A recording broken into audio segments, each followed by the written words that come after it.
Käendusleping on iseenesest tegelikult väga lihtsasti vormistatav. Käendusleping on vormistuslikult ainult tegelikult üks lause.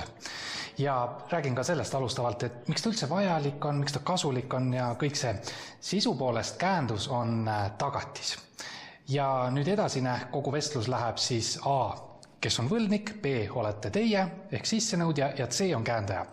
Kui A on B-le võlgu rahalise kohustuse või selle rahalise kohustuse täitmise tähtaeg saabub alles lähitulevikus kusagil, aga teie nii-öelda jalgealune, või nii võib öelda, on löönud kõikuma. Või on juba olukord seda, et nõue on muutunud sissenõutavaks, täitmise tähtaeg on möödas, aga võlgnik pole midagi maksnud ja hakkab siis küsima pidevalt ajapikendust, anna mulle nädal, anna mulle teine nädal, aga ikka midagi ei laeku, siis ilmselgelt selles olukorras tekib ebakindlus ja tekib ka kõhklus, kas võlgnik üleüldse ikka suudab ja kavatseb selle rahalise kohustuse täita.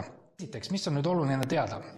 Käendusleping peab olema kindlasti kirjalik ja sellel peab olema käendaja allkiri.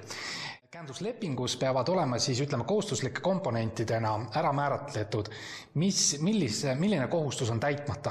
Näiteks kas arve number, kuupäev, summa või mingisugusest lepingust tulenev täitmata rahaline kohustus.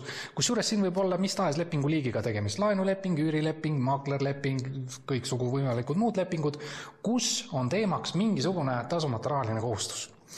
Käendaja on siis selline isik teisisõnu, kes astub võlgniku kõrvale.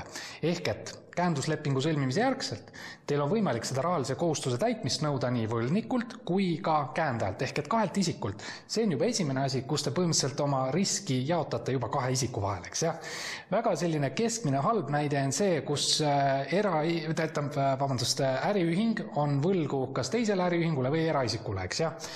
Makseraskused on väga laialt levinud, eriti tänasel päeval, kus majanduses on meil sellised pinevad ajad, ringvõlnevuse tõttu üks ei suuda maksta teisele ja nii edasi, mis omakorda tekitab uut võlnevust. Ja ma usun, et nii mõnigi vaataja on kogenud sellist lauset, et näed, et ma ei saa sulle maksta, sest mulle on veel maksmata või midagi taolist.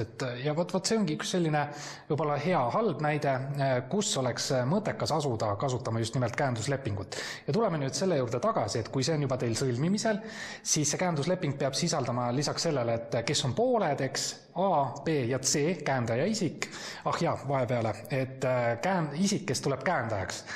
Tema osas ma soovitan teil teha ikkagi taustakontroll, et kas see käendaja ise pole võlgades, saate maksehäiretest vaadata, paluda tal võtta eesti.ee kaudu välja võtta tema oma täitemenetlustest, ehk et mis ma tahan öelda on see, et käendajaks ei ole ilmselgelt mõtet kaasata isikut, kes ise on juba võlgades ja või maksejõuetu, eks. Lepingu see kõige olulisem tuum on üksnes see, et te peate määratlema selle, millise maksimaalse summa ulatuses, kusjuures siin räägime euro täpsusega, käendaja siis rahalist kohustust tagab. Ja see näeb välja siis väga lihtsas valemina, ütleme nii. Mina, käendaja nimi, käendan rahalise kohustuse täitmist näiteks 5700 euro ulatuses.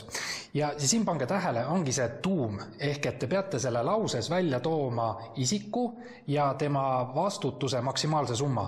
Sest et kohtupraktikas, kõrgemates kohtutes see on selgeks vaieldud, et kui sellisel kujul ei ole käenduslepingus lauset sees, siis põhimõtteliselt teil on õigustühine käendusleping, ehk et teil ei ole isegi kohtus võimalik seda maksma panna.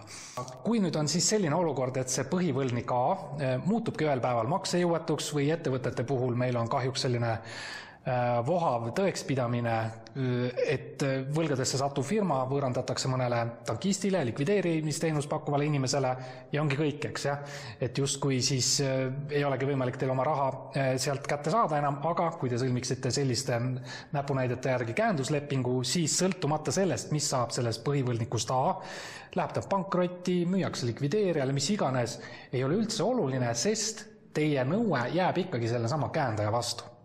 Ja selle seisnebki selle võlu nii lihtsuses kui ka sellises üldises loogikas, et teil on kaks isikut, kellelt te saate seda võlga nõuda ja kui selliselt olete käenduslepingu vormistanud, siis suure tõenäosusega hiljem, kui tõesti olukord seda eeldab, tahaksite kohtusse pöörduda või näiteks selle rahalise nõudeõiguse loovutada. Ütlen kusjuures, et ka mind ennast võlgade kokkuostjana väga huvitavad just nimelt käenduslepingud, mis on korrektselt vormistatud. siis see tagab teile tunduvalt suurema tõenäosuse pärast edu saavutamiseks. Tänan kuulamast!